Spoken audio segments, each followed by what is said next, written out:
Kain tayo! Healthy food muna tayo ngayon kasi nakaramdam tayo ng kakaiba. Baka may magkaroon tayo ng sakit sa puso o di ba kakain ng mga mantika. Kaya ngayon naglaga lang ako ng ampalaya. Steam lang kumbaga. Steam. Broccoli, tapos tuna na tinanggal ko yung pinakasabaw niya. Then, water with lemon. Maligamgam yan. Maligamgam. Bali, mainit siya. Nilagay ko yung lemon, tapos yung tubig na mainit, tapos pinalamig ko ng konti. Saka ako iinumin. Total naman ay kaya natin kumain ng ganitong pagkain kasi healthy food nga to, kaya go! Kain tayo, guys! Hello everyone! Ako nga pala si Jasmine, ang kadama ng Saudi Arabia, Middle East na madaldal, na makulit at super kulit. Pasensya na po! Baka nagtataka kayo, ba't ganyan ang ginagawa ko sa hanger ha? Ay pasensya na kayo kasi trip ko ngayon ang hanger, lilinisin ba? Ayusin, isalansan kasi nga, ewan ko nga ba't naglipat naman ng mga damit si amo babae. Nagtanggal ng mga hindi na ginagamit at yung mga iba naman ay pinalabahan. O diba, general cleaning mga cabinet ngayon.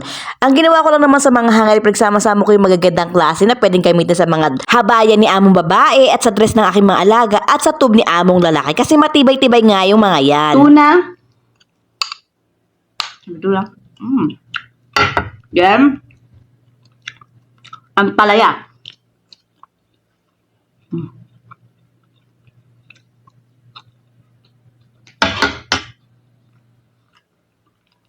Broccoli.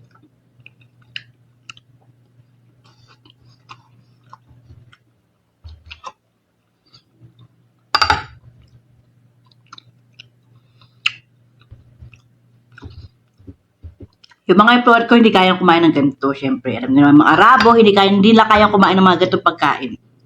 May bagay na tuna, with ampalaya.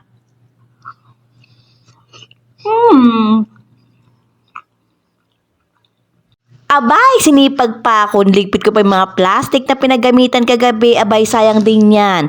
Ay, naggrocery si amo kagabi at naisip ko yung mga plastic ay salansanin ko para naman maayos. At hindi masakit sa mata. Abay, mainam na malinis kaysa makalat. O, di ba si Kadama, the best talaga. Kagabi, biglang naisip ni among babae na iligpit yung kanyang dulab. Abay, tanggal yung mga hindi nagagamit at yung mga dapat na itapon. Or sabi niya sa akin, "Oh, Jasmine, get anything you want from there because I don't want. I will need to throw it away. Alatur, mojud, sura-sura." Dito po kasi sa kwarto ko ay may malaking cabinet. Nakikita nyo naman, di ba, lagi sa aking vlog, sa aking mini vlog, na yung mga cabinet na yan ay hindi sa akin. Yan ay cabinet ng aking mga amo.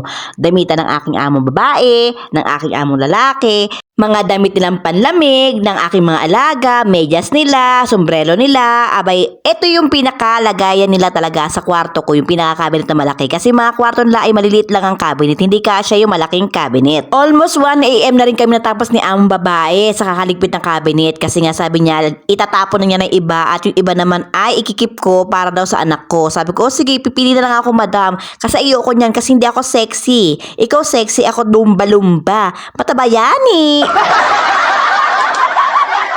Piniro ko pa nga yung anak na panganay na amo ko. Sabi ko sa kanya, all these clothes I will wear every day. So I will not wear uniform. I will wear this dress every day. Then I said, oh, I forgot. I will for sale it for 10 real, 20 real. Then I will send to my post, pick up here because I don't have a driver. Sabi ng alaga ko, good idea, Jasmine. Ano nga kaya totohanin ko yung sinabi ng alaga ko na i-post ko sa Facebook? Kaya lang paano naman napipick upin dito? Eh hindi naman to alam yung address dito. Mahirap na, baka mamaya mapagbintangan pa ako, 'di ba? Wag na lang, mamaya mapasama pa ako sa gagawin ko. Kaya dito na lang siya, i-keep na lang siya dito, ilagay na sa plastic. Tapos pag nakabilang box, saka na ipabox. Meron kaming bigla ang bisitang dumating. Abay, si Aling Maliit, yung pamangkin ng amo kong lalaki. Abay, kadaldalang batang yun. Kala mo naman napakatanda na kung magsalta. Pero 2 years old lang kung magsalta, kala mo adyusa. Kaya yung mga alaga ko tuwang-tuwa kasi nga dumating si Aling Maliit. Abay, gustong-gusto nila yung batang yun kasi nga napakadaldal, hindi mahirap kausap at hindi maselan. Kaya yung mga alaga ko nagkakandara pa kung sino mauuna makikipaglaro. Abay, pati yung panganay na anak ay nakikipaglaro din. Oh. Sigurado ako maraming relate sa akin na kapwa ko kadama dito sa Middle East, sa kapwa ko may mga alaga na bata. Di ba ang mga bata dito ay super hyper? Ang mga bata rito ay kakaibang mga ugali. Pero may iba naman mababait. Wala tayong masasabi talaga. Pero may iba talaga mga bata na parang sa tiyan pa lang may sugar na. So pag nilabas ay super na yung sugar sa katawan kaya super hyper. Hindi ko sinasabing yung mga alaga ko ay super hyper Sinasabi ko yung ibang bata rito ay super hyper. Iba ang mga bata talaga dito sa Saudi Arabia kasi hindi nga sila nakakalabas ng bahay. Kumbaga parang umiikot ang mundo nila sa loob ng bahay. Hindi katulad ng mga bata sa Pilipinas na pag lumalabas sila, abay ayan ang kalaro nila, andyan na agad yung mga kailangan nila, mga dapat nilang laro, alam na agad din yung gagawin nila. Hindi katulad dito sa Middle East na parang kinakapa nila lahat tapos kung ano yung tumatakbo sa utak nila, yun ang gagawin nila. Diba? Maraming relate sa akin na ganyan.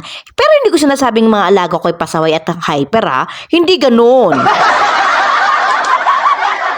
Nagtakbuhan palabas ng kwarto ko ang mga alaga ko, pati yung bisita namin batang maliit. Kasi sabi ng alaga ko, oh, my food is there. The food is there already. We will eat, we will eat. So, tumakbo sila palabas kasi magkakain na sila ng tanghalian. Kaya niligpit ko ang kanilang mga pinaglaruan. Alam niyo naman, pag mga bata rito naglaro, abay makalat talaga. Nagpapahinga nga ako sa kwarto at katatapos ko lang magligpit ng mga pinagkainan nila at magugas ng plato. Abay yung alaga akong bunso, bay sabi sa akin, no, Jasmine, gum, I want to eat betma jubon with cubes.